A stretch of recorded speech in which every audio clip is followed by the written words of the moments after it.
आज फुर्सल खेल्न गइयो, घर आएर खाना पो बनाउनु पर्यो त।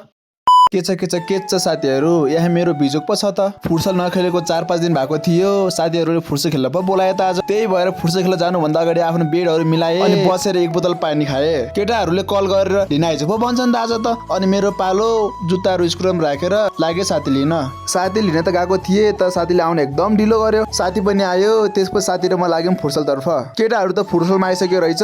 त्यसपछि मस्तले फुर्सल खेलियो। फुर्सल खेलेको भिडियो बनाउन पाएन गाइस, त्यही हो आज गेम त जितियो। केटाहरूले बेलुका पनि भएको छ, चिया खान जाम पो भन्छन् त। अनि मेरो पालोलाई चिया खान पनि गएम।